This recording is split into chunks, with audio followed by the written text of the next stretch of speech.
Good afternoon, good evening to all. I now have the pleasure to start the launch of the Brazilian Civil Society Spotlight Report on Sustainable Development 2021.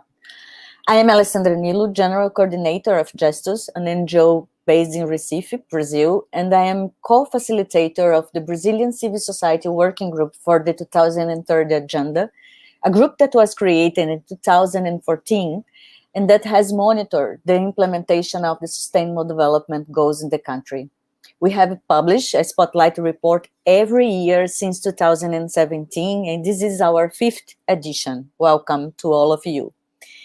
The Civil Society Working Group for the 2030 Agenda is formed by 60 organizations among NGOs, fora, and networks that together follow up the SDGs implementation in Brazil. This report that we present today is co-edited by Article 19 Brazil and Gestos, and I have the honor to share the moderation today with my colleague Denise Dora, Article 19 Brazil's coordinator. This event wouldn't be possible without support from the European Union, Brazilian office, and from Action for Sustainable Development, both represented here today, to which I thank immensely. I also would like to thank our working group's member organizations, and particularly to 106 experts who produced the analysis we present today with this report.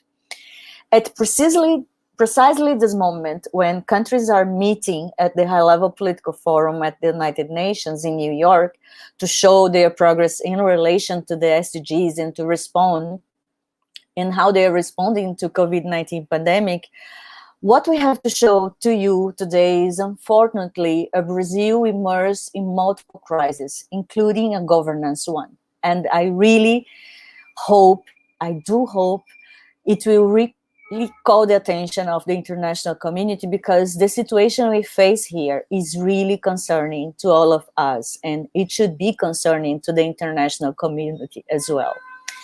The data we will present today shows a country in avant-garde of the setbacks.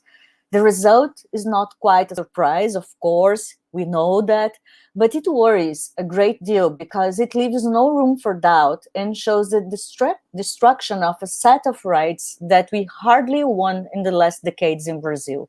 And here I'd like to present to you one slide that we have, so you can see what I'm speaking about. Can you, okay, the next, please. Yes, here. So in this screen, you can see just a drop of what we are going to present now. So as you can see, of the 169 targets in the SDGs, only one target doesn't really apply to Brazil.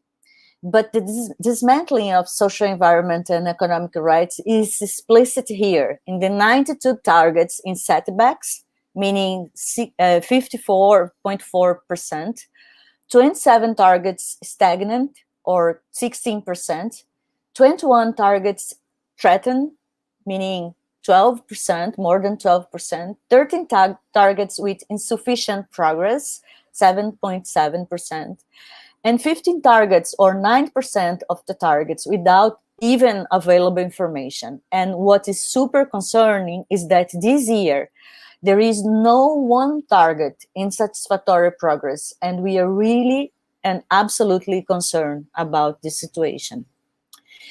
Of course, as you know, this is the result of attacks to the country's legal framework for protecting the human rights. This is the result of the weakening of our regulatory bodies.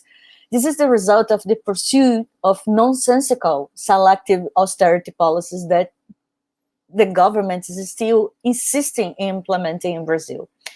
So our 2021 Spotlight report presents a country much more violent against women, LGBTI, Black people, and indigenous people.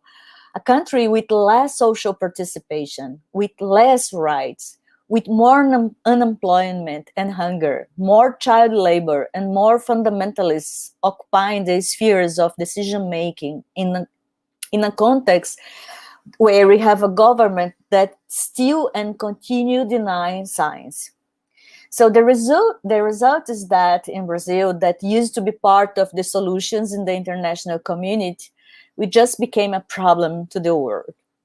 So to have 82% of all our policy indicators as either setback, threatened, or stagnant, many without even its budget execution, really expose without masks a country that did not put any effort to reduce inequalities and to mitigate the devastating effects of the COVID-19, and that includes the loss of lives of more than 500,000 people here in Brazil, to whom we dedicate this publication.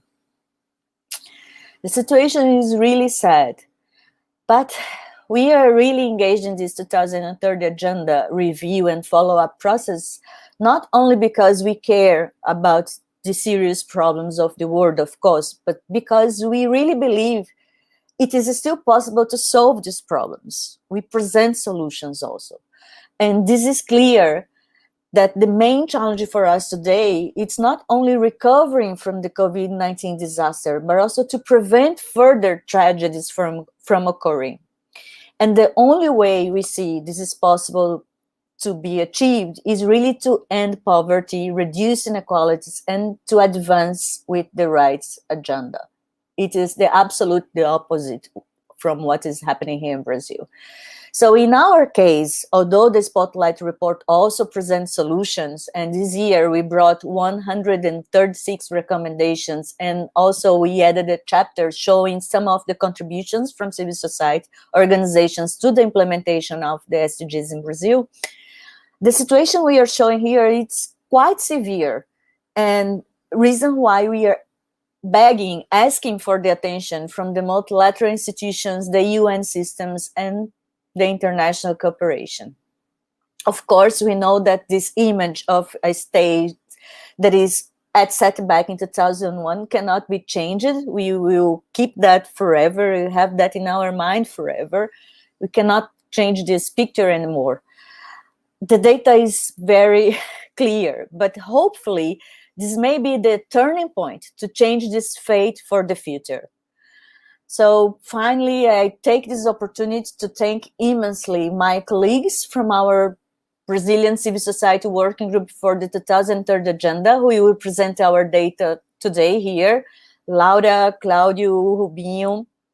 I also would like to thank the Chief of Cooperation of the European Delegation in Brazil, Stefan, Agne, the member of the European Parliament, Mrs. Delara Burkhardt, and our partners that brighten our event, such as Thomas Wolkening, head of the Partners for Review initiative of the German government, Rebecca Tavares, CEO of the Brazil Foundation, and Olli Hernan from Action for Sustainable Development, and Mrs. Ana Torres from the UN Sustainable Development Solutions Network. Thank you very much for being with us today. And with these thanks, I now invite my colleague, Denise Dora from Article 19 Brazil for her opening remarks. Denise, you have the floor. Welcome everyone again. Thank you. Thank you, Alessandra. Good evening, good afternoon to everybody who is listening to us. It's a great pleasure to come to this stage to talk about the Spotlight report from Brazil.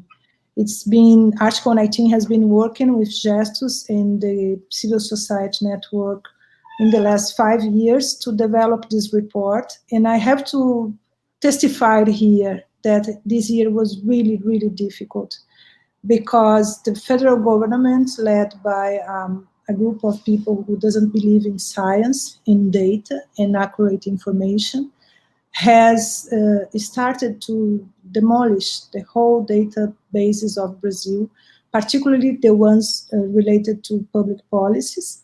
And this has been very difficult to cope, even if a huge effort from civil society organizations and parliaments who are democratic and believe in accurate truth. So for building this report, it was made a huge effort from researchers, civil society organizations, partners, to really search for data that could express what is happening in Brazil. This is our first challenge here, to show you an effort of translating into an analysis the data that doesn't exist sometimes, or that is not turned public for the federal government. Part of the report is also possible due to requests based on the Access to Information Act, to really be able to get this information in a comprehensive manner.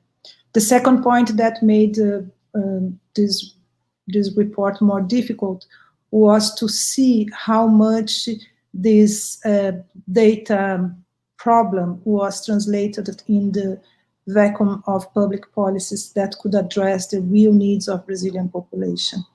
When we work with the Sustainable Development Goals, we know that there is a concept behind it, which is based in the idea of equality, peace, and human rights. And this is not what we've seen in Brazil in the last 2-3 years.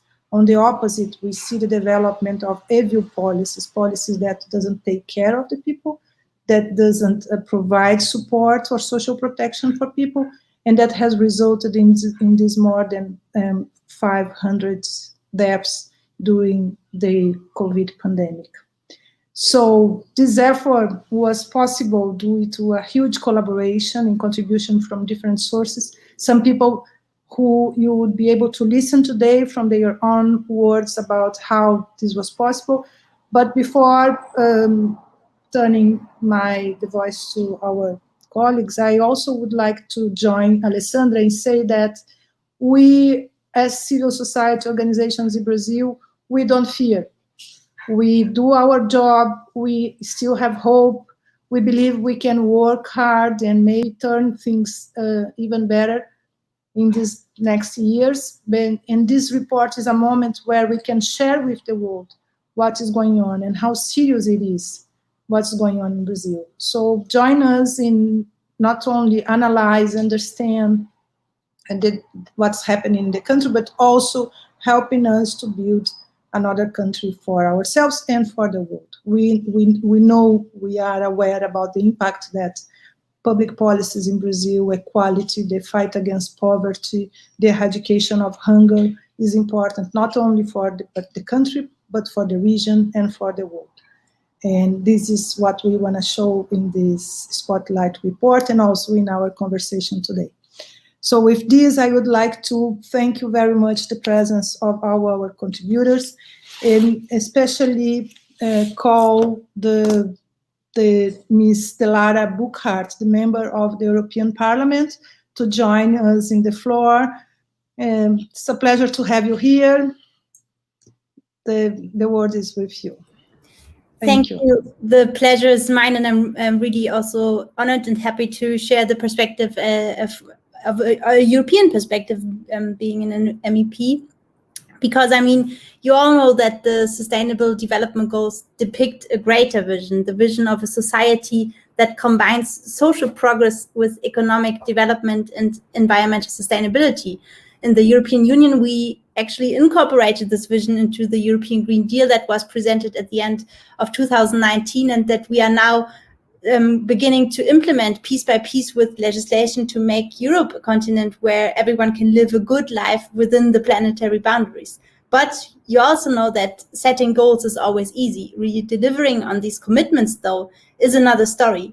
Therefore, monitoring is so important, yet comprehensive public monitoring systems of the SDG implementation are largely missing in the EU, but also in other places.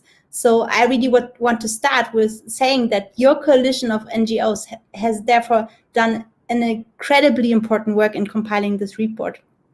And I think when I read the report, there was one particularly disquieting paragraph summing up the Brazilian situation. I quote now the report: "A picture of a country gone from being a seeker of global solutions to a problem for the world is revealed and exposed through analysis of the 82% of SDG targets now being at setback, at risk, or stagnant. Of course, the main responsibility for this worsening situation lies within the policies of the current Brazilian government. But also we Europeans are complicit in exploiting Brazil's natural and resources and hampering the country's development potentials by our own consumption patterns. To give you one example, that is one of my main fields of work in the European Parliament, is deforestation. To satisfy our demand for beef or soy, huge areas in the Amazon rainforest, the Cerrado savanna or the Pantanal wetlands are burnt down to make space for agricultural production. About 1/5 of the beef and soy from Brazil coming to the European market is directly linked to illegal deforestation. All this is further facilitated by the Bolsonaro government, with the environmental deregulation that benefits a few powerful interests at the expense of the many.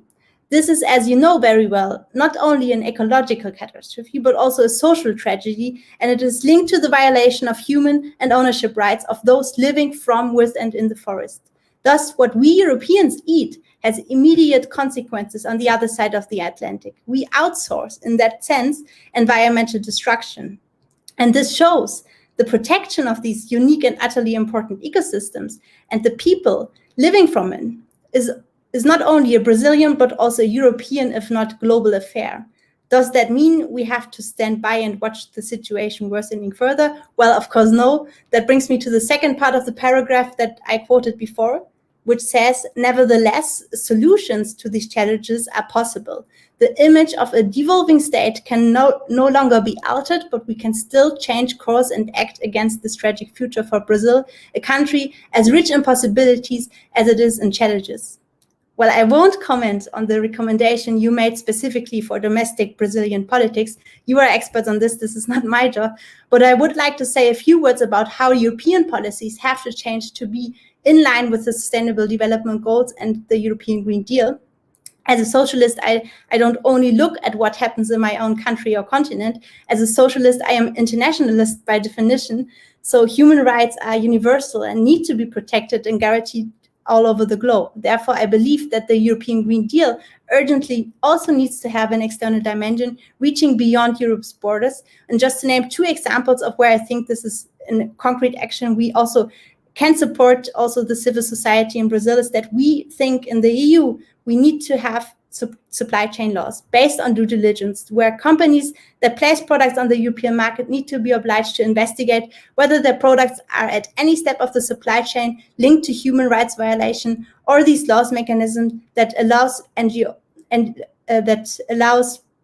local NGOs, trade unions, and other affected communities to be involved, to ring the alarm bells and represent affected stakeholders that don't have the means to challenge companies' actions and to get compensation in case where harm occurs. This way, we cannot only protect nature and people, but also help to widen the civic space again. I think this is a crucial point. The second thing is that we, as a European Union, also need to pursue a more sustainable and value-based trade policy. We don't want fair trade at any don't want trade at any cost. We need fair trade that puts sustainability at its heart. Sustainability as understood in the sense of the SDGs, economic, social, and environmental. To me, this also means the EU should put the current negotiations on the EU-Mercosur Free Trade Agreement on hold until stronger environmental, social safeguards are part of the agreement's text. So again, let me thank you for your invaluable work. I hope that when you present the next SDG progress report, you will be able to demonstrate some nicer numbers. And I hope that by then the EU also has done its job and make the SDGs filled with life morally. Thank you very much.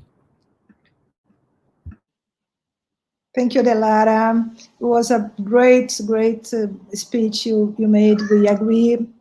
We are only one world, and either we take care of it, all of us, all together, and this is going to consume ways of life, how much we care about each other, and that's the core of our work as, you know, activists defending human rights, freedom of speech, freedom of expression, social policies.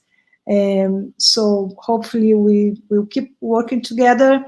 And I want to invite for our conversation our colleague Laura Cury, who will present some of the social dimensions of our study on this Spotlight report. Laura, welcome. Nice to have you here. The floor is yours. Thank you, Denise. Thank you, Alessandra. I'd also like to greet Delara and the table and all of the people who are here watching us today. So what I'll do now is proceed to the analysis of the indicators of the social pillar of the 2030 Agenda and this year's Spotlight report. So 96 goals belong to the social dimension. And of these, yeah, thank you. I was going to ask for the slide. Sorry about that. So of these 96 goals, none saw satisfactory progress, unfortunately. 5% saw minimal progress. 6% didn't progress at all. 61 actually regressed, and 8% lacked sufficient data for us to analyze. Can I have the next slide, please? Thank you. So from this scenario, we can see that 2021 is unfortunately very similar to 2020. It's been a year of very serious impacts to health, to the economy, several on the social pillar. The COVID-19 pandemic persists, and as Alessandra mentioned already, we now have over 500,000 people who have died as a result of this, and the government continues to fail in taking effective measures against it. And as a result, a parliamentary inquiry commission has been founded. The WHO has classified Brazil as a threat because of the emergence of new strains of the virus and the slow pace of vaccinations. The impacts of the pandemic have been aggravated by the choices made in response to the various social, political, economic crises of Brazil, generally using the poor to continue to guarantee solutions to maintain the wealth and privilege of the elite. 27 million people now live in extreme poverty on less than $47 per month. Unemployment has worsened and vulnerability has increased for those already forced to assume increasingly precarious working conditions. More than 9,000 families have been evicted from their homes since the pandemic began, including Quilombolan communities, and this practice was finally banned by the Supreme Court this year in 2021. A further 65,000 are threatened with the loss of their homes. By the end of 2020, more than half the country's population, and that's around 130 million people, had experienced food insecurity, which means that they didn't know if they would have enough food to eat the next day or the quality of that food, if it would be enough to sustain health. 19 million people went hungry. And it's worth noting that hunger affects 10.7% of Black families compared with 7.5% of white ones. Food inflation was 15% in 2020, which is 3 times the general price index, with the cost of food consuming 53.2% of a minimum wage. This also leads to an increase in ultra-processed industrialized foods, which in turn also leads us to the other end of the spectrum, which is overweight and obesity. 493 new pesticides were approved last year, a new record, and also the 5th year of consecutive growth in the approval of pesticides and other chemical compounds, which are harmful to the health of people and planet. Maternal mortality increased 5.63%, aggravated by deaths due to COVID-19, while infant mortality in vulnerable populations, such as the indigenous, also increased. Services and supplies for sexual and reproductive health were reduced. It's also important to say that vaccinations for Brazilians fell 12% in 2020, the 5th year of decline. Almost $4.5 billion of the budget allocated to our public health system, the Sistema Único de Saúde, SUS, for 2020 went unspent. These are valuable resources that could have increased the number of vaccines, incubation kits, masks, hospital beds, and other life-saving services and supplies. Our public health system, despite demonstrating an ever-growing ability to provide solutions, is unfunded. In regards to education, we have to stress that all educational parameters are at risk. Exclusion was already growing before the pandemic, and it has since only widened inequalities in regional terms, but also in terms of class, race, ethnicity. And we also witness age school year distortion. There's significant and important lack of investment in education at all levels, all the way up to postgraduate levels, as well as in science and technology and in research in the country, something that has also proven to be so fundamental during the last year and a half. Can I have the next slide, please?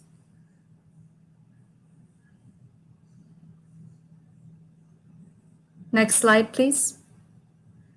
Yes, thank you.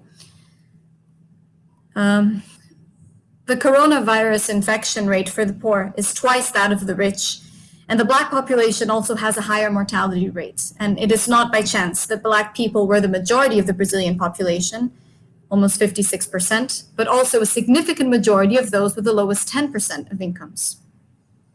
A quarter of Brazilian women over the age of 16, which amounts to around 17 million women, report suffering some form of violence or aggression during the last 12 months, that is, during the course of the COVID-19 pandemic. And Black women saw higher rates of violence than white women. The period of social isolation forced women and girls to live for longer periods with, but also in closer proximity to their aggressors. And there have also been numerous other potential risk factors for violence, such as loss of family income or higher levels of stress at home, depression, increased alcohol consumption, firearms, and reduced access to or support from social programs. 1 in every 4 Brazilian girls are married before the age of 18, even though this is illegal. The Ministry of Women, Family, and Human Rights failed to spend 38.7% of its already insufficient budget for 2020, and it also spent a third of its budget for the development of policy for women. There was no concrete action or improvement of existing public policy in this area. The scenario of violence, as you can see, is quite tragic. And according to official records, there were 150,000 reports of violence against women and girls, 12 every hour, 95,000 reports of violence against children and adolescents, and 88,000 against elderly people, more than double the number of reports of violence against persons with disability, 237 violent deaths of LGBTI people, including 175 transvestite and transsexual women, a 29% increase compared to 2019 and the highest number since 2017. A 41.2% increase in reports of religious intolerance. So in general, it's safe to say that the pandemic has broadened already existing social, regional, racial, gender, and class inequalities. There has been a dramatic decrease in transparency and in the dimension or the dissemination of public information. And it's increasingly difficult to find or access official data on a wide range of subjects, which is something that this working group have experienced firsthand here with our Spotlight report. with with some of the data not even being produced, which was the case with a lot of the data on the pandemic itself. Increased flexibility in the legislation of firearms led to an increase of 91% of firearms approved in 2020, which increases the likelihood of violence and limits control of the registration, circulation, and inspection of weapons, facilitating their diversion to illegal activities and groups. Reports of violence against journalists more than doubled in 2020, 106% increase compared to 2019, and almost all of these occurrences, actually 95%, were linked to press disqualification speeches by our president. Cases of censorship linked to the federal government soared from 2 in 2019 to 76 in 2020. We highlight, however, an important advance, which was the results of resistance during the 2020 elections, witnessing the election of the biggest number of trans people in the country's history, including 27 seats in city councils. And there's also been a significant increase of 42.83% in Black representation on legislative bodies. Despite this, however, at the current pace, equality between men and women to elected positions in the country will take decades and possibly even centuries to achieve. And this is especially true for Black, Indigenous, and Quilombola women in all their diversity. So if I could have the last and final slide, please. Thank you. You can see that what we're presenting here today is a country that is, and this has obviously been mentioned before by my colleagues and Denise, that our country is off track in achieving the Sustainable Development Goals. This was true even before the COVID-19 crisis erupted, but it has since worsened, and it almost seems like we have now reached rock bottom. But if a scenario is grim and it presents numerous obstacles, as we've seen, we like to emphasize that there are also solutions, and you can see some of these projected on the screen. So it's the working group's opinion that we can get back on course by increasing investment in public services, by showing solidarity, but also by demanding justice, equality, strong democratic institutions with social participation. That we can advance if we have adequate financing and if we reshape how people work, learn, play, consume, and live. So there are solutions, and despite all of the obstacles, turn the tide. So like I said, here we have just presented a few of the recommendations on the social pillar. The Spotlight report as a whole offers, I think, 136 recommendations to realign Brazil with the SDGs. And we invite you to check out this document, to disseminate its data, to engage in this fight, because this is a monitoring report, but it is also a call to action. Achieving sustainability also means investing in an inclusive network, multilateralism, as our colleague from the European Parliament and Alessandra have stressed. So that if we manage to do this, if we manage to invest in this inclusive network multilateralism, that we can collectively stop leaving so many behind. Thank you very much. Thank you, Laura. Thank you very much. You highlighted one of our main points of concern, which is related to gender equality. We have seen how much Brazil, the current federal government, is engaged in destroy the idea of gender equality at national level, but also at international level. The Brazilian government has been part of some coalitions to withdraw the idea of gender equality from UN documents, which is something that doesn't make any sense. But in our case, in our country, it is translated, this ideology is translated into destroying the infrastructure for protection of women's rights in case of violence, sexual rights, and others. So it's very important that you highlighted this in your talk among so many other important things. Well, I would like to invite now one of our dearest colleagues, Rubens Born. Rubens is an expert in sustainable development, and it's a pleasure to have you here. Rubens, the word is yours. Thanks, Denise. Good afternoon, and Initially, I want to thank for the opportunity to share with you elements of the Spotlight report on behalf of the Scale Foundation, a non-for-profit organization which is taking part of the Civil Society Working Group for Agenda 2030.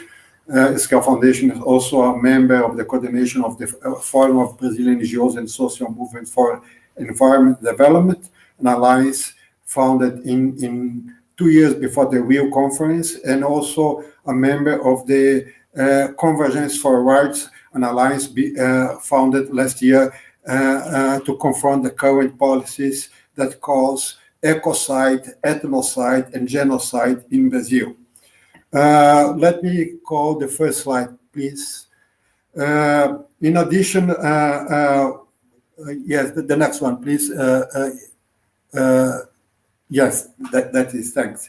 In addition to what has been said, the environmental dimension targets also have shown that the crisis that Brazil is facing is very serious.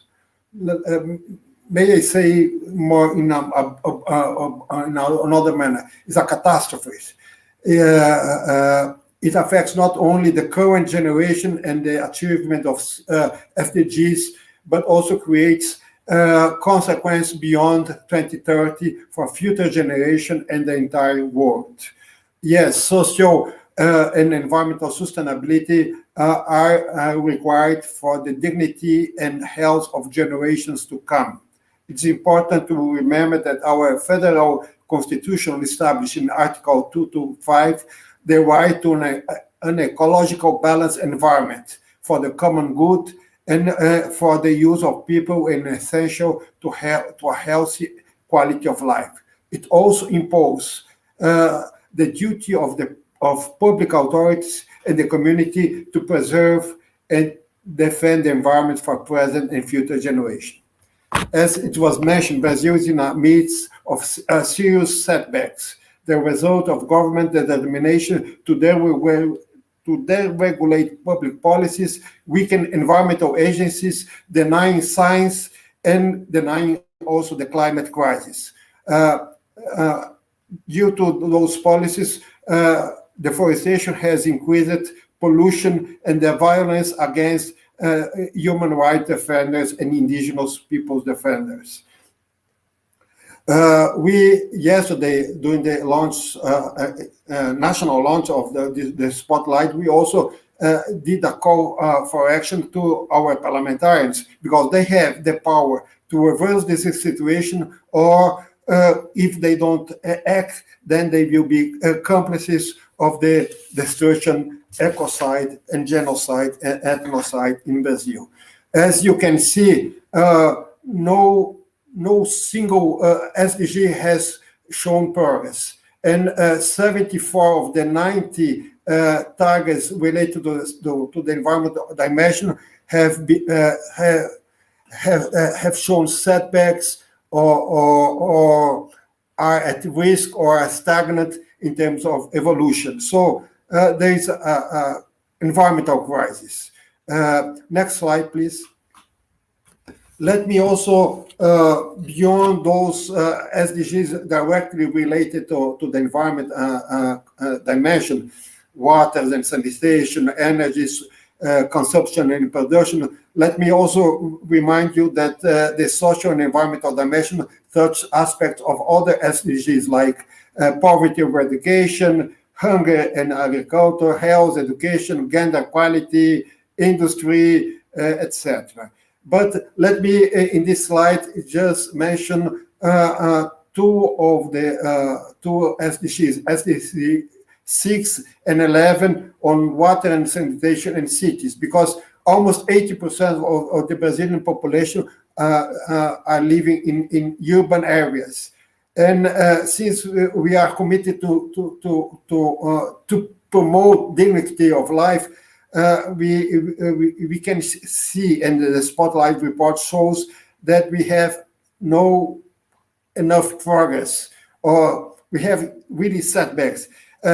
And despite the pandemic, we do not see any reasonable and urgent efforts by the public authorities to correct facts and overcome gaps in sanitation and decent housing for all.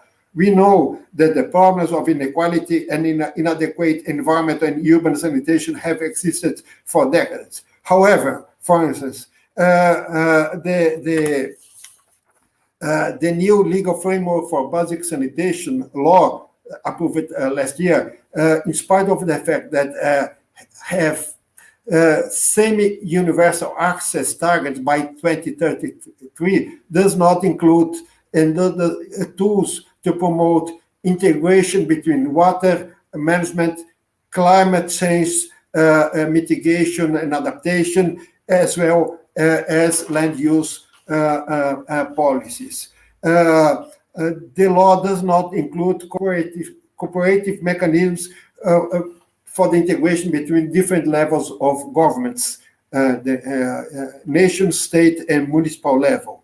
Goal 6.2 is at risk. Sewage collection increased just 8.7% between 2010 and 2019, and the rate has decreased since 2016. Only 7% of the rural population have access to public water networks and very little sewage service. As was mentioned, in terms of housing and lack of housing facilities for the poor people, homeless population has increased, particularly during the pandemic. The next slide, please. On these slides, on the right side, there are two figures. One is the budget of the Ministry of Environment, and we can see that during the past few years, the budget allocation for environment has decreased a lot, and this explains the second figure, which is deforestation in Amazon. You can see that deforestation rates are increasing year by year, and since the beginning of the Bolsonaro government has increased a lot, has doubled since 2006. So we can say that SDG 13.1, which refers to the climate change policy, is on a setback situation, since the national plan for adaptation has not been implemented, and there are risk management and increased impact of natural disasters has increased a lot. We had between 2020 and 2021 1,920 alerts of fires and natural disasters, an increase of 50% in comparison with the previous years. Fires in Pantanal and in other areas of Cerrado have shown the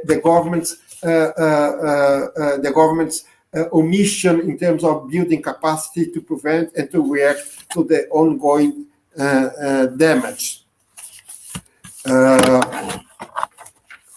Let me continue. Goal 13.2 is also on a setback situation. The government reduced the commitments of Brazil made under the Paris Agreement and revised the national defined contribution, NDCs, permitting 400 million tons in increase of carbon emissions due to the change of the emissions baseline. So it's manipulating the emission baseline so just to give more space for fossil fuel. This maneuver weakened the country and even further reduce the credibility of the country in being part of the solution. Brazil is now, as was said by Alessandra, part of the problem. Brazil is one of the largest emitters of the greenhouse gases in the world, and therefore, and for that, deforestation and agriculture are the basic source of emissions in our countries. However, according, as I mentioned, the recent released data by INPE, the National Institute of Space Research, the deforestation rate was almost 11,000 square kilometers last year. And yesterday, July 12th, that institution that has provided data for deforestation and fires in the Amazon and Cerrado for the past 30 years was disclassified by the government and was dismissed by the government to produce those data for the years to come. On SDG 15, biodiversity and environmental conservation, we are also in setback situations. So I invite you to read the Spotlight report and to analyze the specific data. Let me call the last slide, please, on recommendation. For the social environmental targets, we identified 39 recommendations that we can classify in 4 different categories. As mentioned by Laura, is very similar to the social dimension.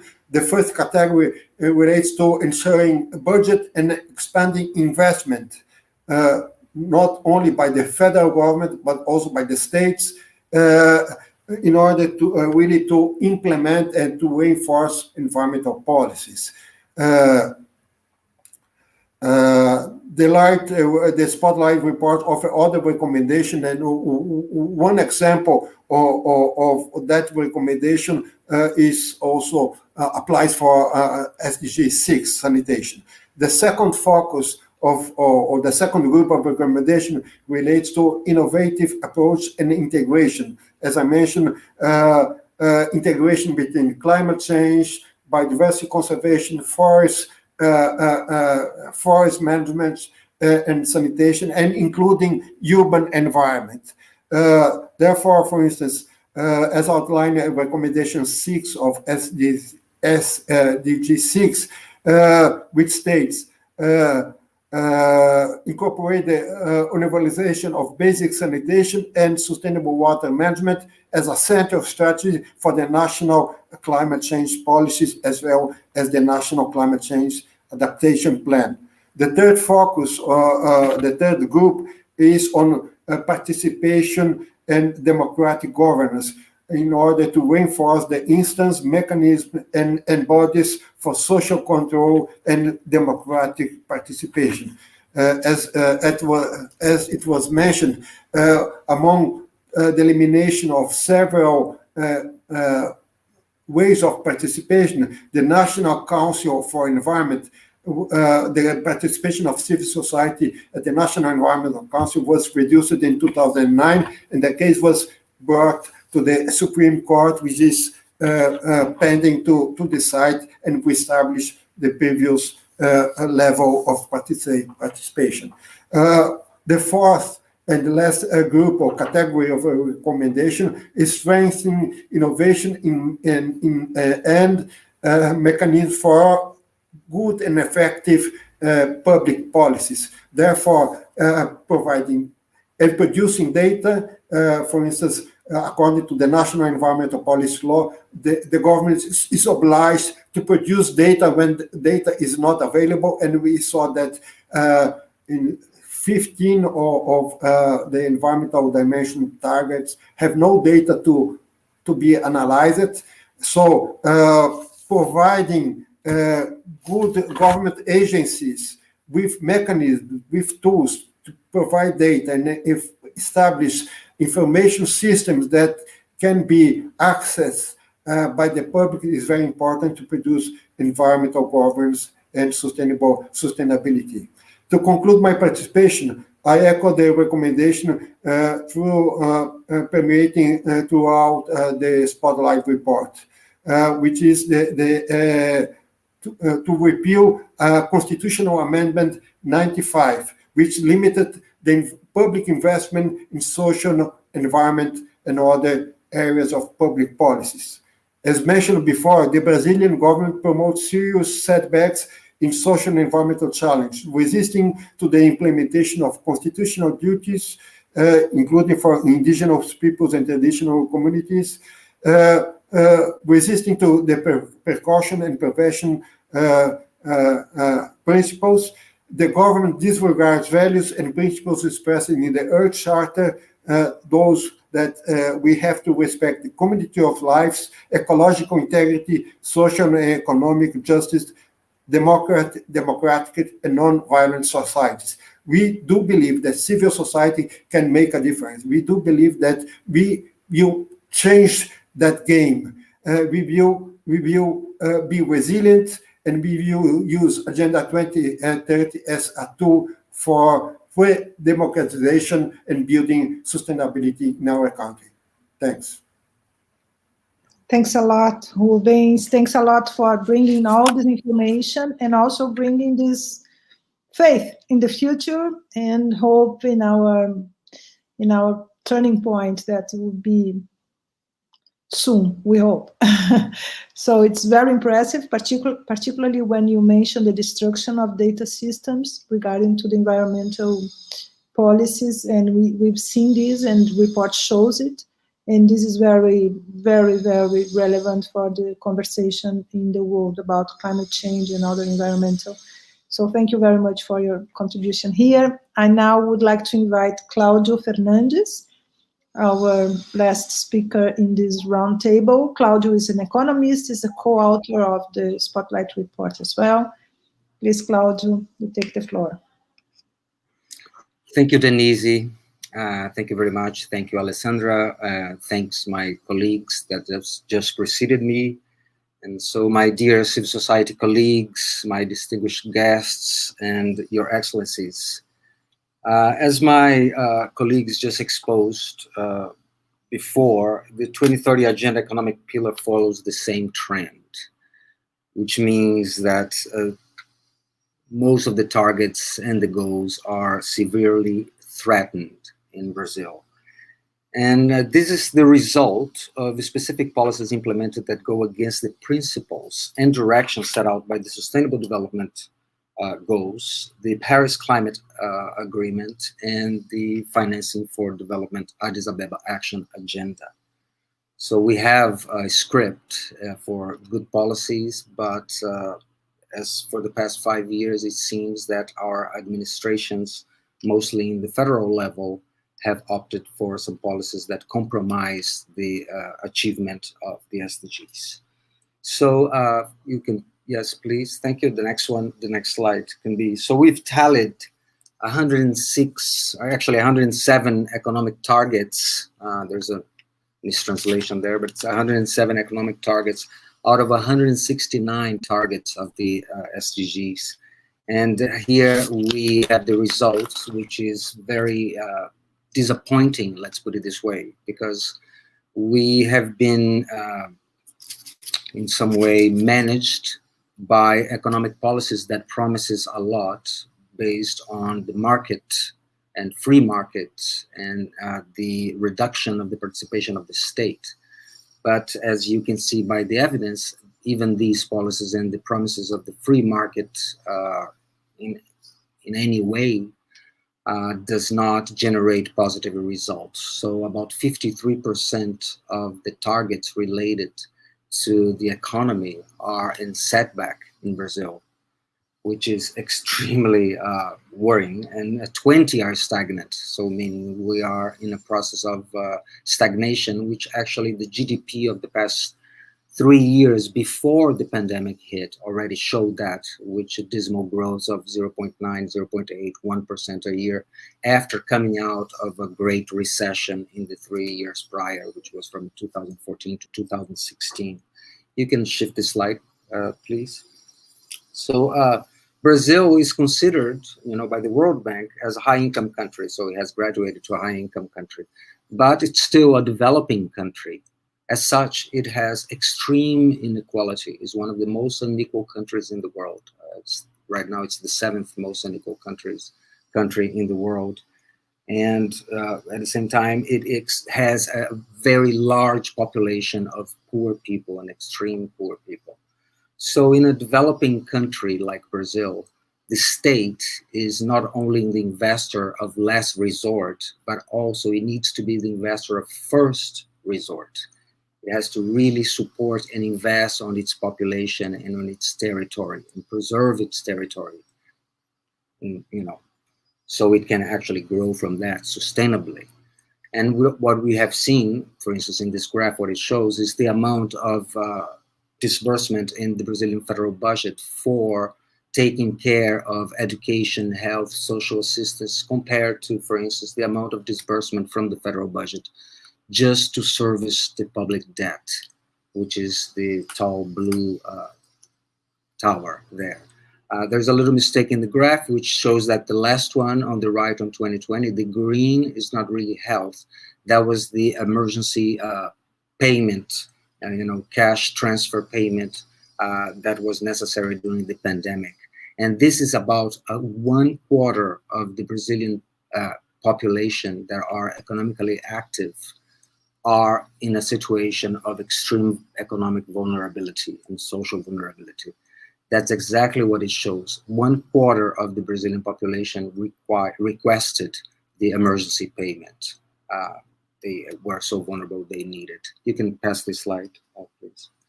So the hyperfinancialization of the public affairs created a situation like that, which most of the budget goes to service of debt and not enough to actually invest in the country and invest in its population, which creates a situation for the labor market, creates a situation for industrialization.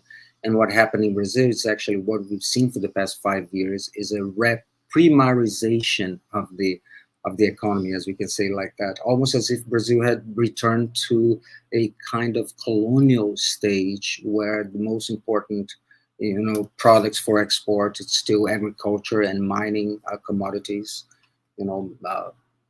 like iron, ore, for instance, which creates a very strange situation since the population has not been invested in education, in health, in social assistance, creates a problem in the labor market. So the labor market that it shows there in this graph is that the orange bar, it's showing the unemployment of Brazil in the first 3 months of this year. And that was growing from last year when the pandemic hit.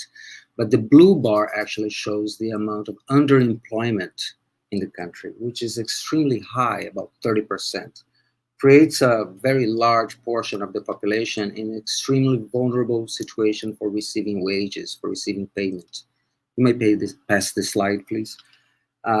That creates more and more vulnerability, economic vulnerability, that accelerates all the problems that, or most of the problems that Laura has shown in the social pillar of the report. And in Brazil, this kind of inequality that is structural is systemic because it's preserved throughout the years, and it's deepening in the past 5 years, particularly, also has color and has gender. As you can see, based on this graph, Black people and also women are in much more disadvantage in accessing the resources, wages or getting any kind of payment for survival. So the situation is extremely dismal, and it creates a situation of food insecurity that now has reached more than 100 million people in the country. That's almost half of the population of the country in food insecurity. So then we balance these two situations. We have almost half of the population in food insecurity. And at the same time, you have, in Brazil, there are sophistication, industrial sophistication. You have different types of markets that here. But what has happened in the past year is because of this reduction of the labor market in the country and the expansion of unemployment in such a fast and high rate, it reduced the aggregate demand of the country. The result was that quite a few companies, transnational corporations, for instance, that operated in Brazil actually fled the country or are planning to leave the country in the next couple of years. Political polarization and reduction of aggregate demand created by a situation where people do not have the instruction necessary, that they can get decent jobs, that they can, make decent money, where they can consume, creates a vicious circle of economic stagnation for the country. And unfortunately, that's what the report shows, without any kind of qualitative value. Pretty much is the evidence showing that the country right now is in and has been building a situation where it has created this stagnation that might last for quite a while. You may pass for the last slide so I can conclude the talk. So as Rubens and also Laura spoke, and Alessandra in the beginning, and Denise as well, the beautiful and brilliant part of this report is that not only we make diagnostics of the situation of the country, but we also exercise recommendations. We know that there are solutions because most of these problems have been created by bad policies, let's put it this way. And bad policies that are insistent. So for instance, we have governments that insist on implementing bad policies without monitoring the policies, creating indicators and switching those policies along the way once they see that the policies are not working. But unfortunately, this practice is not very common, very normal in our public administration, and particularly here in Brazil and also in some of the states, the subnational levels. And this is one of the recommendations that we have, is that monitoring data is extremely important. So you can actually, know where you're going and know if what you're doing is working or not. But besides that, we have some very specific points that can be, solved in very short term in the country. One of them is to repeal the spending cap that was initiated in the end of 2016 that has put this budget limit for health, for education, and for social assistance. The reason why they approved this bill for a spending cap for the federal government was because they wanted to free some money to pay the debt service. But at one point, we have to decide as a sovereignty nation, how much do we concentrate on debt service, as I showed in that first slide, which is, almost 3 times the amount of budget that is dedicated to health and education and social assistance, or if we actually want to switch and reallocate those resources to, developing and sustainably developing the country. The next recommendation is implementing a progressive tax reform. There's no way that the country is going to come out of this amount of inequality with the tax system that we have right now, and even with the tax system that has been proposed by the current government and is now being discussed in Congress.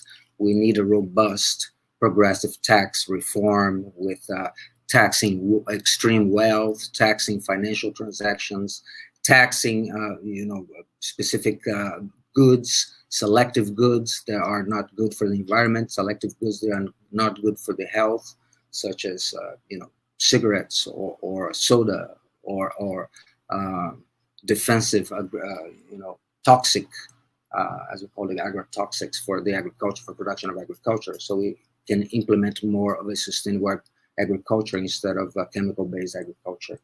And we need to restore the original emergency aid cash transfer to 600 reais, which is like in dollars less than $100, or actually it's about $110, $12 per month, which is not that much. And for a single mother, for instance, we want to reestablish it back to 1,200 reais per month, so they can actually buy food to eat and give it to their children. We need to increase the public investment in education, research, science, and technology. As a colleague reminds me very well, science and technology is one of the means of implementation of the 2030 agenda, and Brazil has reduced drastically the amount of investment in science and technology. Both private and public investment has dropped considerably, and the amount of public investment in general in the economy has reduced considerably. All this data you can get in the Spotlight report that we are launching today, and it's going to be in the website, the gtagenda2030.org.br. And then there's a tab there for reports or relatórios, and there is an English version and a Portuguese version. And all of this data that I cannot give very further because of time constraints, but at least we give an idea of the situation of where Brazil is heading. And at this moment, we can say fully secure that the implementation of the 2030 agenda in Brazil has been very compromised and it's very threatened. Thank you very much. Thank you, Claudio. Thank you very much indeed for your presentation, and also for showing how concrete things can be done to shift the course of where we are at this moment, with this mantle of public policies related to some economic choices that the current and the former government made. So it's a matter of how we can influence the public debate around the protection of the social protection that people need, and how we can rethink our economic policies here. Thank you very much.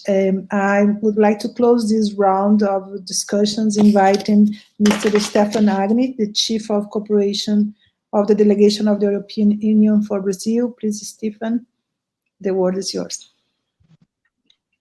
Well, thank you very much, Denise, for inviting me to this important meeting. And my apologies for coming in a bit late. I had a problem with the link, the original link that I had received. But I have listened carefully to what was said, let's say, in the second half of the meeting, now concluding with Claudio's remarks on the economic assessment of the policies. Well, it's really a great pleasure for me to be here and to see that civil society, in this case the Agenda 2030 working group, has produced this important report. The Agenda 2030 working group has promoted the SDGs in Brazil, and the report as published today is recognized as an important civil society instrument for monitoring SDG implementation. Like in Brazil, civil society plays a central role in monitoring the SDGs in the European Union. A variety of civil society organizations unite in Europe's SDG Observatory. The observatory is called SDG Watch and monitors and accompanies SDG implementation in the European Union. We think this is highly beneficial to have an independent assessment from civil society, even though sometimes it can be quite hard, especially for those who are designing policies. Well, it's not so easy to be criticized, but it's important to see and recognize different views and then jointly seek a way forward. The effective implementation of the Agenda 2030 requires engagement and cooperation by different groups of society, in particular by government, civil society, and the private sector.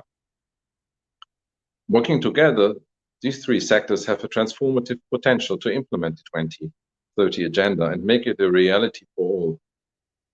Ensuring that no one is left behind in states, municipalities, and cities. We firmly believe that cooperation between civil society, government, and the private sector is the way forward and leads to the best results.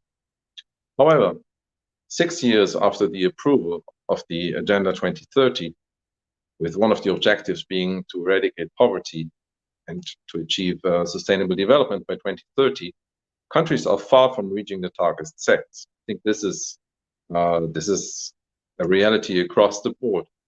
The unprecedented situation created by the COVID-19 pandemic poses additional and serious challenges to SDG implementation.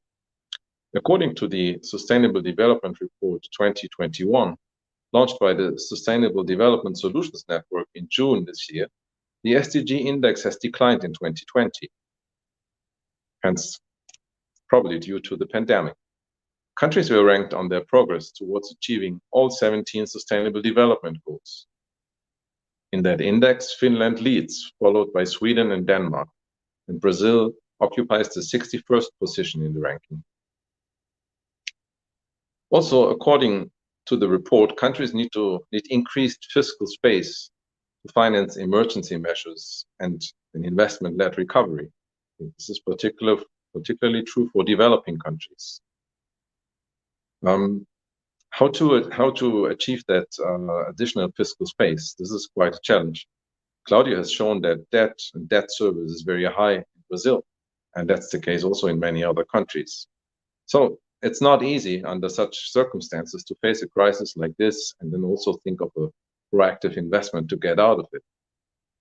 On top of that, negative international spillovers, for example, by unsustainable trade practices or by profit shifting, that is related to tax avoidance and tax evasion. These undermine countries' abilities to achieve the SDGs. Therefore, we have to join efforts to overcome the social, economic, and environmental challenges of the pandemic and keep the path of the SDGs with the goal of not leaving anybody behind. The SDGs will only be realized through a renewed commitment to cooperation between the international community and a broad global partnership that includes all interested sectors and people affected by development processes. Strengthening the means of implementation and revitalizing the global partnership for development is the path to the effective realization of the 2030 agenda. Coordination efforts in the international arena are very important in this. Let me say a few words before concluding on the EU's investment program, the EU's green and socially inclusive recovery, that we believe will help us to get out of the crisis and also to even do better in the future, preparing for emission-free economy, preparing a transition to a greener and more inclusive economy. This EU growth program is called the European Green Deal. And it sounds like an environmental program, but in fact, it's an economic program where environment is firmly integrated. Because we think that the policy framework and the incentives of the economy, they must make sure that investments and the funding that is available is invested in the right projects, in projects that lead to economic growth, to environmental sustainability, and to social inclusion. I'm based in Brazil, in the EU delegation in Brasilia, and we have an important cooperation program with civil society. But we also cooperate with the different levels of government, and we want to cooperate more in the future with the private sector, exactly with the idea to promote that idea of green and inclusive growth and to create jobs, and that was also mentioned by Claudio, which is essential for the entire population, to improve income, to improve well-being, and to improve chances and opportunities for everybody. So we hope that we can step up our cooperation with Brazil in this important endeavor, and we will, of course, also continue to work closely with civil society. Thank you again for inviting me, and again, a pleasure for me to be here. Thank you. Thank you for accepting our invitation, Mr. Agne. It's a pleasure to be working with you and the European Union, and we hope we can even collaborate more in the future in this new rebuild of this country that would be necessary for the next period. So I would like to invite, I also want to thank you on behalf of us for your support and your partnership over the years in this discussion about the 2013 agenda. I would like to invite Alessandra back. We have now a round of commentators about the discussion we've been taking here. Welcome, Alessandra. Thank you, Denise. Thank you, Stefan. Thank you, Claudio, Laura, and Rubensborn for presenting the picture that we have from Brazil today. And of course, we understand it is a global challenge to implement the SDGs. And one of the concerns for us is really to see how far our public policies that we built with so many years and years and years of efforts that are now just being destroyed. And we hope we can change that situation, because in fact, there are solutions. So it's my pleasure to invite all of you to stay with us in this third part of our session. Is that we'd like to hear from our colleagues, and we invited our colleagues from the international community to comment on the report. We shared the report with them, we shared the presentations, and we are very much interested in see what is your opinion, what do you think, and how can we together can build a solidarity network so we can continue addressing the challenges, the common challenges we have among countries, but at the same time to put an eye and a specific light on the Brazilian situation, that we really hope the international community will join us in this effort to rebuild our country back better. And I hope we are continue engaged in this process. So I'd like to invite our colleague, Olli Herman. He's Global Coordinator of Action for Sustainable Development, longtime partner of us. He knows everything about Brazil. Actually, he's half Brazilian. So Olli, please, thank you for your support and for being with us today. Thank you very much. Muito obrigado, Alessandra. É grande prazer poder participar aqui com vocês nessa mesa redonda. Thank you so much for inviting me. It really is a great pleasure to join you and to be able to share some thoughts in the face of this very, very challenging report that you've just released.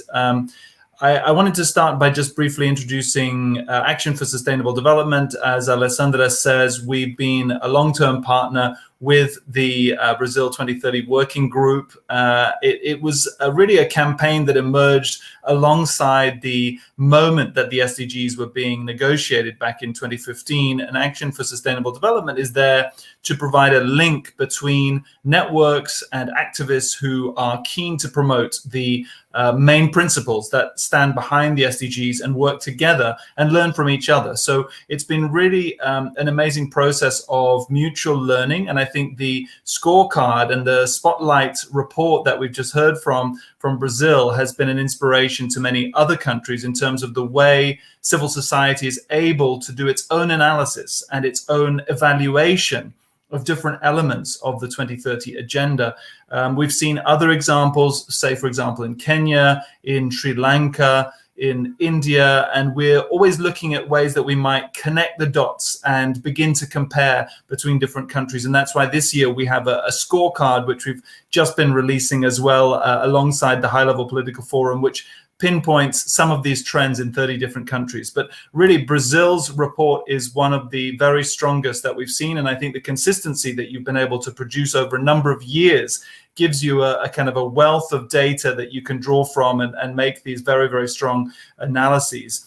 So I was in Brazil back in 2005, and I spent some time in the Amazon in Acre, and I saw at that time some real positive changes happening, a moment when it felt Brazil had emerged as a leader on sustainable development. And then we had the 2012 Rio Plus 20 conference. It really felt that we would never have to have these conversations again about the Amazon, that surely the world now understands the significance of the rainforest, understands the importance of tackling inequality and ensuring that all Brazilians would have opportunities going forward. So it's heartbreaking, I have to say. It's very, very painful for me to see this report and to think about what's been happening in Brazil since the election of Bolsonaro and the way that his administration has systematically undermined some of the gains that Brazil had put in place in the previous 20 years. And it really is shocking and dangerous, as a number of the panelists have highlighted. I think it's particularly striking that they are deliberately stripping away rights, hollowing out institutions, and smashing democratic norms that had been established in Brazil over the recent years. I mean, the fact that you can say that no target has made any satisfactory progress in this last year is really a horrific situation to be in. And some of the specifics that you've highlighted, the impact of COVID and the mass casualties that we've seen, 500,000 people dying, the inequalities that were already there have been much further exacerbated and much further intensified. And particularly, I think you've also highlighted some key communities, indigenous communities, Black and Quilombola communities, who are specifically being undermined and their rights are being stripped away. And they're the ones who are also suffering the most from the healthcare inequalities that we see. I think it's also noticeable in terms of land rights and the quite insidious kind of underfunding of the institutions that guarantee rights. And I think you've highlighted that quite well, that it's, you know, they haven't actually directly repealed too many laws yet, although we know they're trying to repeal some laws now. But by underfunding the institutions that guarantee those rights, they are insidiously stripping away the rights. So it's a very deliberate plan to undermine and underfund some of those key institutions, and I think you've highlighted that very well.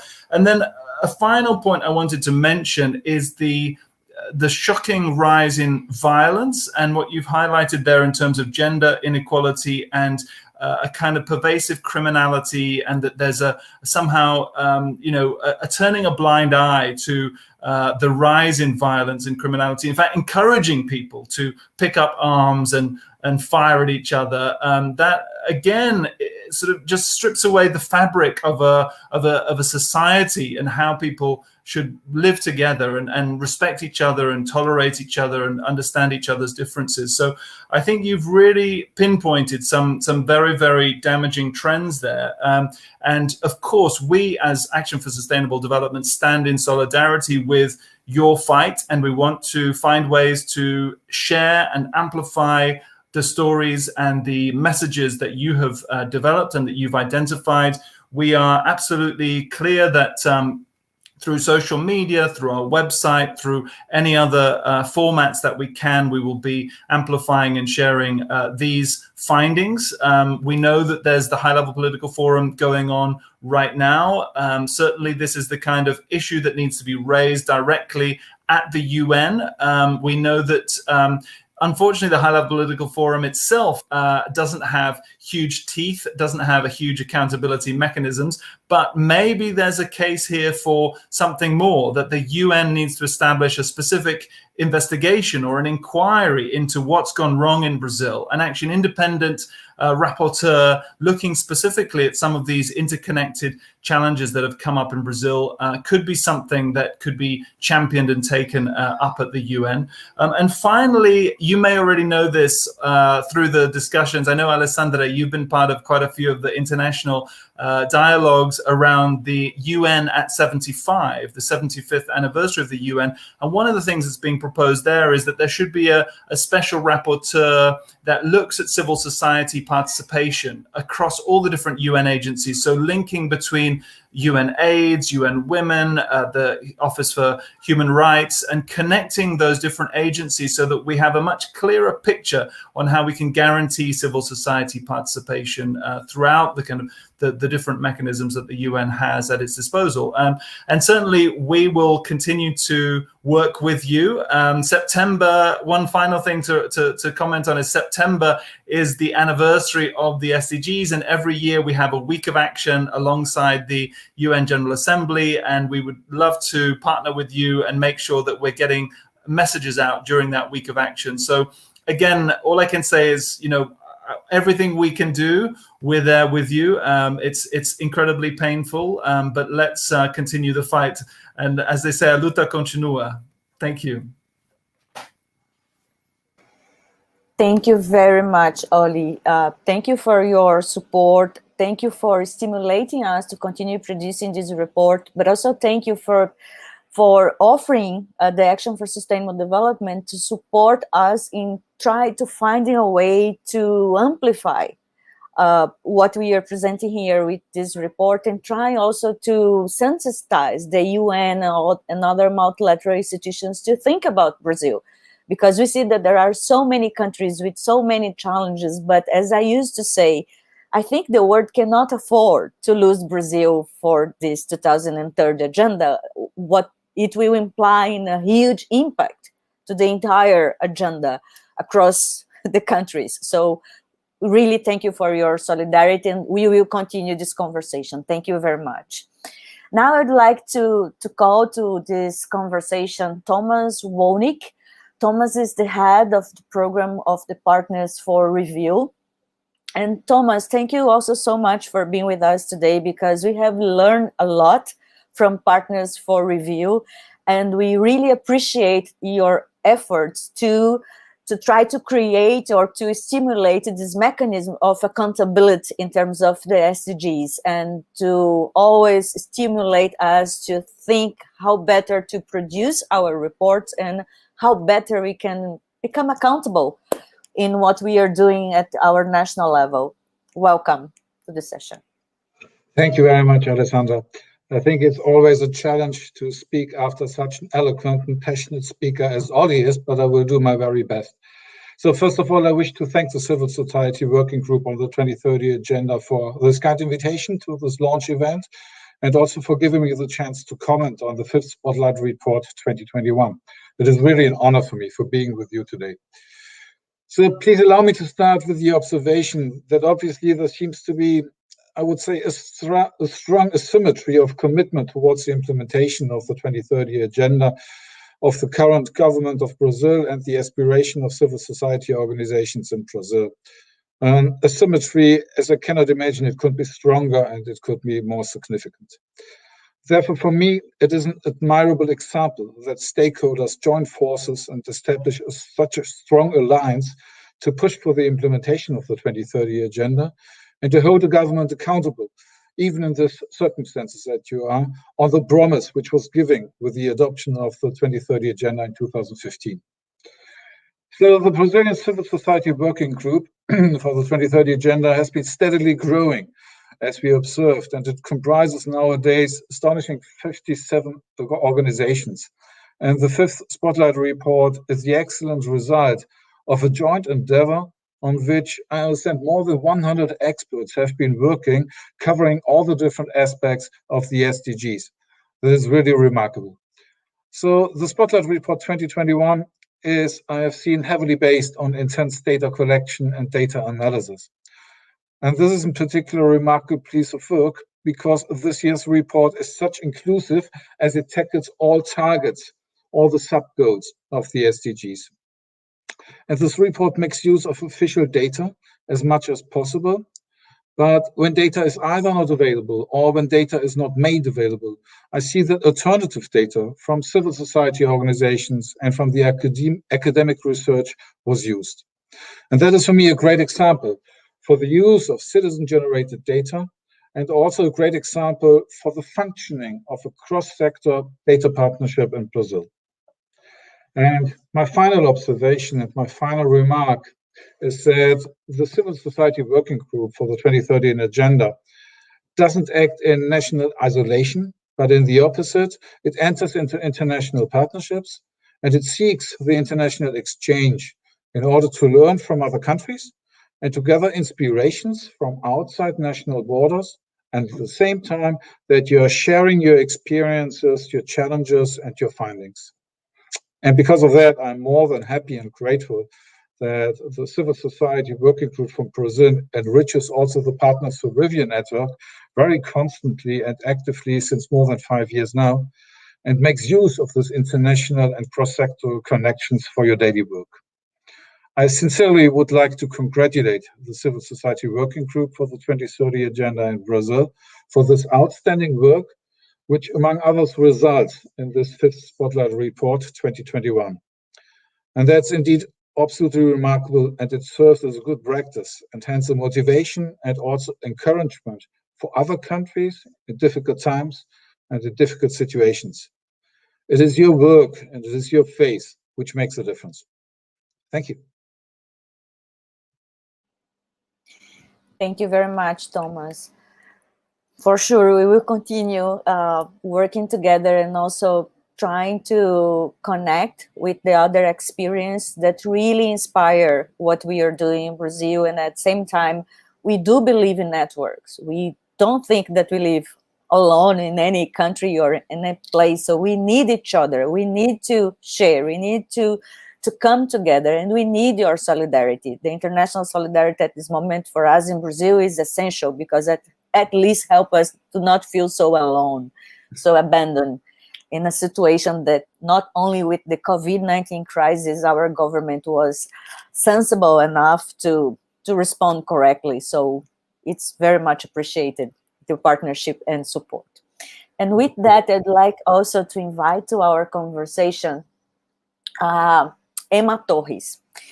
Emma is VP of the Americas and head of the New York office of Sustainable Development Solutions Network. And we are very excited to have Emma here because Emma, it's like us. It's part of the group of people in this world that think that there are solutions, right, Emma? And there are sustainable solutions. What we need now is really to make sure that our governments will have capacity and will have the political will and political responsibility to implement these solutions because they exist. Thank you for coming. Thank you for being with us. Thank you all very much. It's a great privilege to be with all of you and to follow our amazing speakers before me. First of all, let me congratulate very specially all of you for issuing this amazing report, which puts in the spotlight, in a way, what is going on in Brazil right now. And I don't want to repeat what some of my other colleagues said. You know, I also was privileged to be in Brazil at Rio Plus 20 and follow very closely the negotiations and follow very closely the leadership that Brazil had at that meeting and in the negotiations in the UN in order to make sure that we all adopted the Sustainable Development Goals. So I feel very strongly that Brazil is a leader in this field. It will be a leader in this field, has the potential to be a sustainable development power in a way. So it's fantastic that the civil society organizations of Brazil are carrying the flag and the ball. And I'm confident that in the future, the government will do so too. As you know, we in the Sustainable Development Solutions Network issue since 2015 a report on how the countries are progressing vis-a-vis the SDGs. And obviously last year has been a big setback everywhere because of the pandemic. But unfortunately, within that setback, Brazil is one of the worst performers. And that's also terribly sad. It's 3 countries, Brazil, Venezuela, and Tuvalu are the worst performers vis-a-vis the SDGs. And that is very much explained in the report that you all produce with the data that you gather about what was going on in Brazil the last year. But I do think, again, that the most important thing is about the solutions and the future and the leadership that Brazil can still carry forward. Brazil is a country that has tremendous potential with all the assets of biodiversity, all the Amazon, the potential of innovation, new technologies. We in SDSN are conveners of the Science and Panel for the Amazon, which more than 220 scientists are working on making the first scientific assessment of the state of the Amazon. This is going to be issued in the COP15.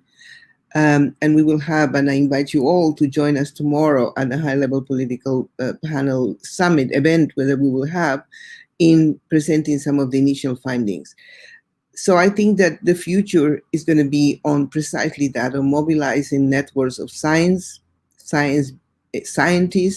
and investing in innovation in the region, particularly in Brazil. The call for a fair, equitable future is there, and I think that, you know, is a big give us a lot of confidence that Brazil will move forward, counting with people like you and this big network of civil societies that are relentless and that have been working for many decades, and particularly now in difficult times, they're still moving forward. So this is I think a sense of the future that we all have, and the potential that Brazil has to lead in this area. I also feel very strongly that the issue that there are leaderships at many levels in Brazil and many levels in Latin America. Latin America is one of the regions that worst performed with the pandemic. However, the very heroic elements in the leaders that exist in cities, municipalities, and civil society. And I think when we build back forward better, following the call of the Secretary General, we need to rely on those new leaderships. And I'd be very much like that your future reports also address how to mobilize these new leaderships for an agenda that makes us really make possible achieving the goals of the SDG for the 2030 agenda. And thank you all very much for inviting me, and count on us. We have also an SDSN Brazil, which is based in the Catholic University of Rio de Janeiro. We have an SDSN Amazon. So we are all here to support. This is a network of over 1,400 universities. And the main goal is to mobilize academia, science to the achievement of the SDGs. Thank you very much for inviting me. I thank you, Emma. Thank you for being with us today. And for sure, we will continue moving forward, although our leadership in civil society are under strong pressure, and also some of us facing threats from our governments, but we will continue moving forward nevertheless. So thank you very much, and definitely we have a lot to discuss, because in our network we also have academia, universities that will be delighted in being in touch with you, so we can also continue this liaison after the session. Thank you very much. And now it's also my pleasure to invite to our conversation Rebecca Tavares. Rebecca is the CEO and president of the Brazil Foundation. And the Brazil Foundation has been a landmark for us here, and it's concretely supporting many projects from civil society and helping to shape and to change the day-by-day lives of people in the ground, on the ground. And here we have Rebecca, and Rebecca, please, you have the floor. Thank you for being with us.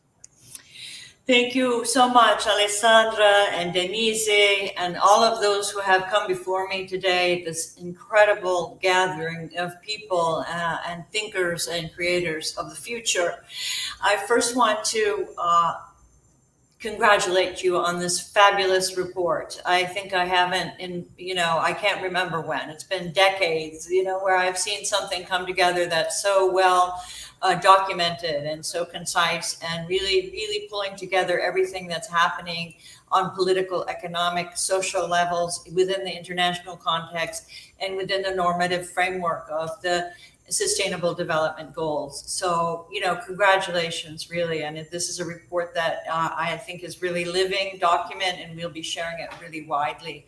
I wanted to just mention a few of the areas where our Brazil Foundation is working, and where I think the goals, are most relevant for our work, but also to say that, it's a heartbreaking report. It's really difficult to, like I said, it really pulls it all together and integrates it in a way that it's so powerful that it's overwhelming, and which I think is a good thing for all of us to be pulled into reality in a way that we really have to sit up and say, okay, what are we going to do? And I'll try to focus on where I think we can go forward. As you said, Alessandra, we work at very much grassroots level, but we are beginning now to work more with universities, researchers, and other cultural and arts institutions that I think can come and provide a more integrated approach. We've really focused a lot on community development.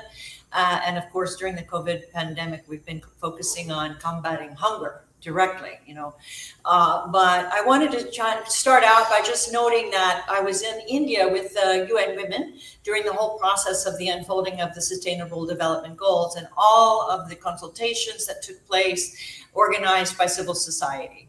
And it was so incredible to see the groundswell of activism of not only Indian civil society, but the transnational. And this is what I wanted to focus on, is because the transnational civil society movement, especially Brazil and India, was phenomenal. I mean, and it still is today. We still have really strong networks, especially women's networks that are transnational, the Global South and India and Brazil leaders in that movement as emerging economies, and as economies and political states that are also under siege and trying to struggle with the context of authoritarian governments and all of the phenomenon that you've described, the limits on freedom of speech and association, and all of the other shrinking of support for civil society and for a safety net and for social protection. So I think that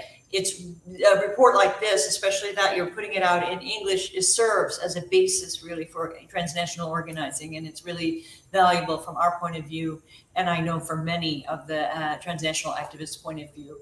The other thing I wanted to just commend was the recommendations. They're really specific, they're policy oriented, they're direct, and I think you really came together around recommendations that can be implemented with the support and with the promotion of civil society. I want to point first to the reforma tributaria that you described, the need for reforms, and from our point of view, opening more space for giving, for benefits, tax incentives for people to give, but of course also for addressing directly the inequality and looking at more progressive taxation on income and wealth rather than consumption. So that's number one, really important, and that we can all work together for. And in terms of sustainability, the work that was done, you know, I was fortunate enough to also be in Brazil during a period when the destruction of the Amazon rainforest was actually decreasing, and the assignment of territories to the indigenous forest dwellers was increasing, and sustainable forest products were being promoted and supported. And so this is a time where I think we really need to pull together and go back to that time. I think we're at a turning point. This is a pivot moment, and I'm optimistic, very optimistic right now. So I want to, look to the future, but it's really important that we also start where we are, which is hunger. Everybody has mentioned, we're looking at half of the population is hungry today. So we've got to take that on straight on. And that's, what our main objective has been in the last 15 months and will continue to be until the pandemic is under control. But we also understand our work as Brazil Foundation is to be building that infrastructure of civil society organizations. As many have said, civil society organizations are the fabric, the foundation upon which strong institutions and democratic participation are built, the accountability for transparency in government. So all of the work that we do is around and about supporting organizations and local leaders to develop their powerful voice, and particularly looking at those populations that have been excluded, and which we've looked at all of the data show that the aggravation of inequality, structural inequality, has only gotten worse since the pandemic began.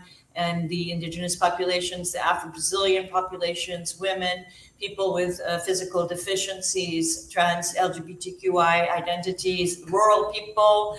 So we have to look very clearly at how the very wealthy country of Brazil, because Brazil is a wealthy country, it's a category of the upper middle income country. It's a rich country. There's a lot of wealth in this country, but the structural inequality is a barrier to its development. And this is where I think we can come together with many of the social sectors to argue for the importance of equality and dealing with inequities, and particularly around some of the goals. So let me just mention goal 4.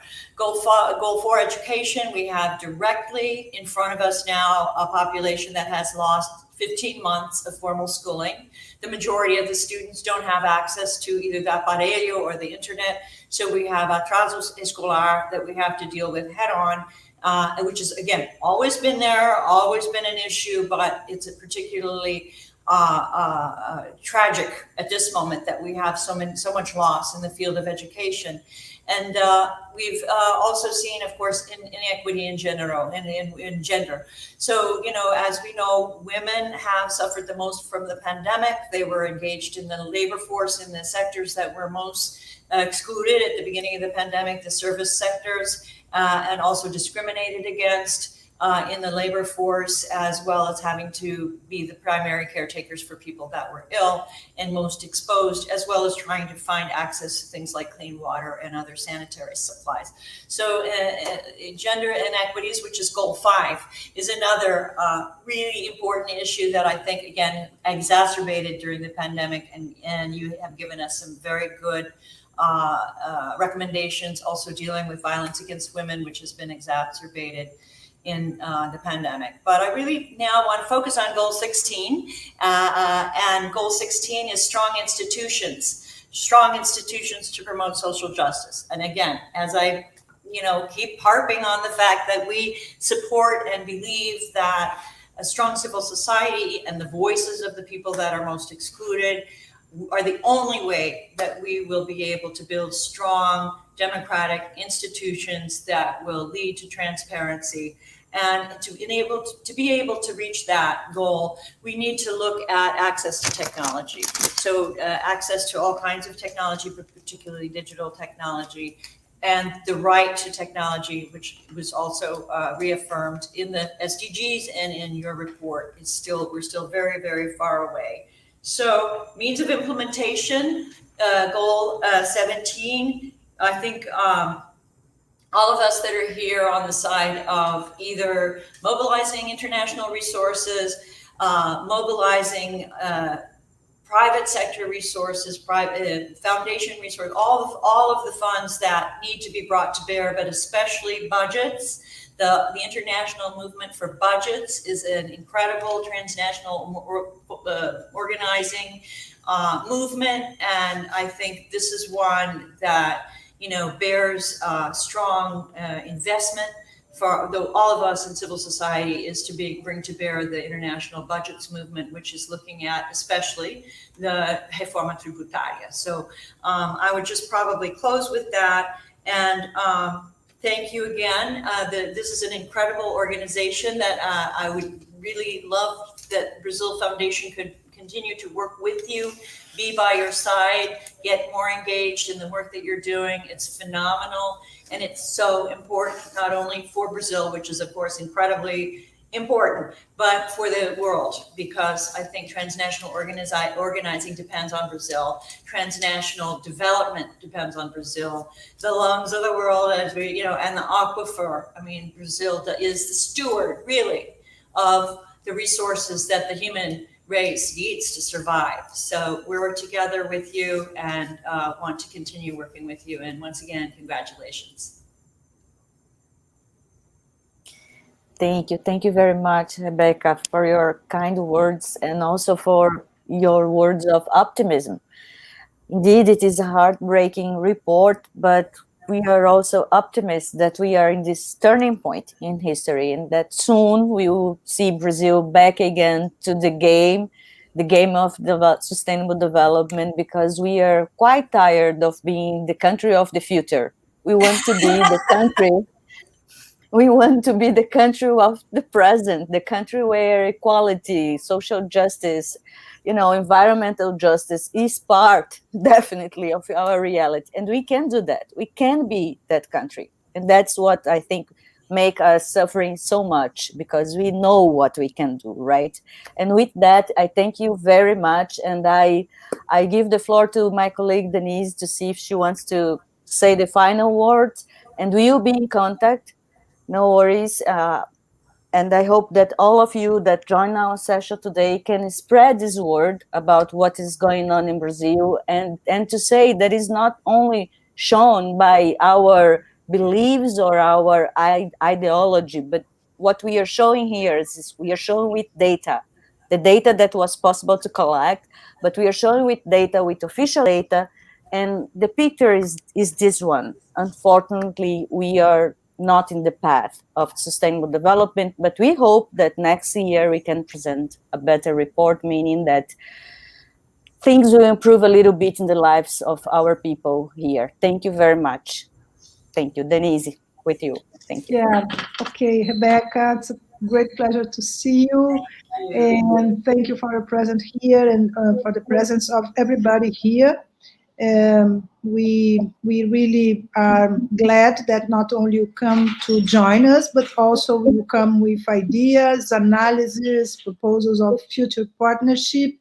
And that's what part of what keeps us working to defend civil society, to defend the people. I think part of the work that the Brazil Foundation does is super important, which is to support grassroots groups to survive over the pandemic situation. And we know that these people who are in the front line of the fight for survival are the ones who are suffering the most in Brazil, not only in the Amazon region, but around the urban centers, metropolitan regions. So the poverty is increasing and the lack of defense for basic human rights too. But that's the idea of this report, to provide evidence of what we are saying and also to build new alliances and coalitions. So thank you very much. Thank you, Alessandra, for this incredible partnership. We keep together.